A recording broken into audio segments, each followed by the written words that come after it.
নাটক, নাটক ও জীবনের কথা বলে এই যে শব্দগুলি একসময় শুনতাম, আরও অনেক পাওয়ার ভয়েসে আরও সুন্দরভাবে বলতেন একজন সুনামগঞ্জের একজন, তার নাম ছিলেন আবু তাহের। সুনামগঞ্জ শহরে প্রায় এই ধরনের মাইকিং আমরা শুনতাম এক সময়, এবং মঞ্চ নাটক করতেন। তাদের একটি গ্রুপ ছিল সম্ভবত শৌখিনী নাট্যগোষ্ঠী।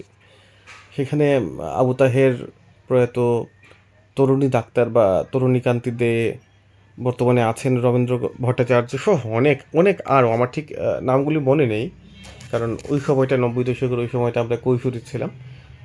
ঠিক সত্যিকার অর্থের যে ইতিহাস সেটা আমাদের মনে নেই। তো আজকে একটু কথা বলবো, আজকে যে জায়গায় দাঁড়িয়ে আছে সেটা হচ্ছে শহীদ আবুল হোসেন মিলনায়তন। শহীদ আবুল হোসেন আমাদের ওই পারে, নদীর ওই পারের একজন ছিলেন, এবং তিনি 71-এ শহীদ হয়েছিলেন।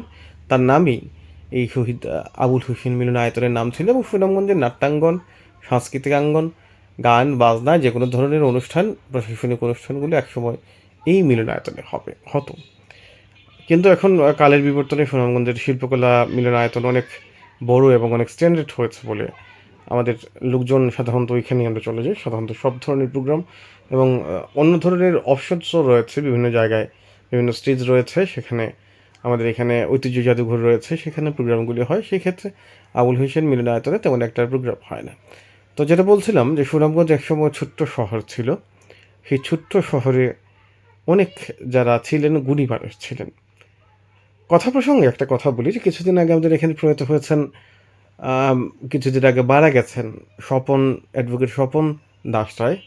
তার সম্পর্কে একজন অ্যাডভোকেট বলছেন, একজন উকিলের সাথে একবার কথা হয়েছিল, যে একজন জজ সাহেব তাকেই বলছেন, উকিল সাহেবকে বলছেন যে তার আরও অনেক উপরে থাকার কথা ছিল।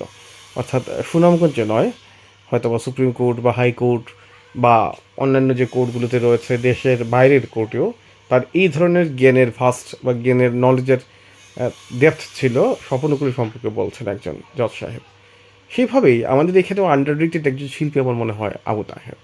আবু তাহেরের যে ভয়েসের যে লেভেলটা ছিল, যিনি মারা গেছেন বেশ কিছুদিন আগে এবং তার মৃত্যু দিবস আজকে, সেই আবু তাহের কিন্তু আমার মনে হয় আমাদের এখানে সুনামগঞ্জের থেকেও ভালো।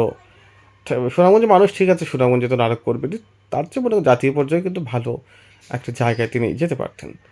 যাই হোক, সময়ের বিবর্তনে, কালের বিবর্তনে অনেক মানুষ অনেক জায়গায় থাকেন এবং অনেক জায়গা থেকেই শেষ হয়েছেন। সেইভাবে ঘটনা ঘটে। যেমন আমাদের এই সুনামগঞ্জের একজন লোক ছিলেন আব্দুল করিম।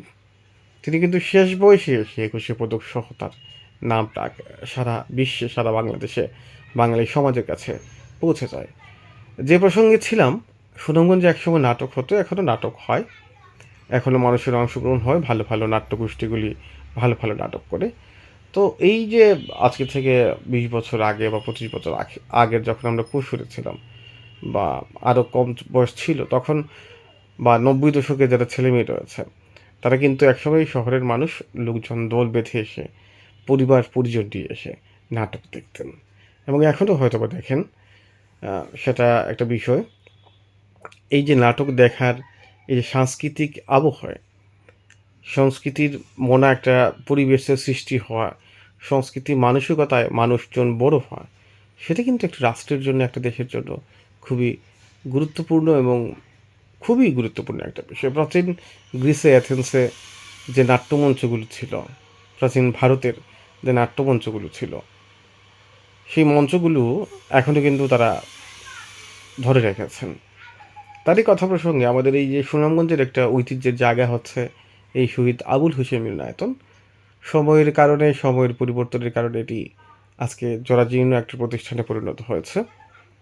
সে আবুল হোসেন মিলনায়তন আবার জেগে উঠুক, বিকল্প তো হবেই, বিকল্প তো সময়ের সৃষ্টি, সময় বিকল্প সৃষ্টি করবে, এটাই স্বাভাবিক। তো আমাদের যে পুতুন ঐতিহ্য এই আবুল হোসেন মিলনায়তন, সেই আবুল হোসেন মিলনায়তন আবার নতুন প্রাণে জাগুক, আবার নতুন করে সুন্দর হোক, এই দিকে আবার ছিল কৃষ্ণচূড়া, রাধাচূড়া গাছ। সে রাধাচূড়া, কৃষ্ণচূড়া গাছগুলোকে কিছুদিন আগে, কয়েক বছর আগে কেটে ফেলা হয়। এই সার্কিট হাউস, পুরাতন সার্কিট হাউসের যে জায়গা রয়েছে, সেই সার্কিট হাউস নির্মাণের নিমিত্তে, সেই ওয়াল নির্মাণের নিমিত্তে এখানে যে গাছগুলি কেটে ফেলা হয়, তারপরও সুন্দর করা হয়েছে সার্কিট হাউস। এই সার্কিট হাউসে অনেক গুণী মানুষ অনেক ত্যাগী মানুষ, অনেক এই ভারতবর্ষের সরোজিনী নাইডুর মতো নেতৃত্ব কিন্তু এখানে এসেছেন, থেকেছেন। সুতরাং এই যে জায়গাটা আমাদের ইতিহাস, ঐতিহ্য, সুনামগঞ্জের সাথে জড়িত, সেই ঐতিহ্যবাহী এই আবুল হোসেন মিলনায়তনকে আরও উন্নয়ন করা হোক, আরও উন্নত করা হোক, এবং এখানে নাটক চলুক, গান চলুক, অন্যান্য আরও যে প্রতিষ্ঠানগুলো রয়েছে তারা বিভিন্ন ধরনের অনুষ্ঠান করতে চাইলে এখানে করুক, সেটাই আমাদের প্রত্যাশা। সাথে সাথে আজকে আবু তাহেরের প্রয়াণ দিবস, তার প্রতি রইল বিনম্র শ্রদ্ধা। এবং এই যে ছবিটি আপনারা দেখছেন, সেই ছবিটা আজকে সকালবেলা নাসের ভাই, আবু তাহেরের ভাই, তিনি দিয়েছেন। সেই ছবিটার প্রসঙ্গেই কিন্তু আজকে এখানে আসা। সবাই ভালো থাকুন, সুস্থ থাকুন, ব্যাটসম্যানের সাথে থাকুন।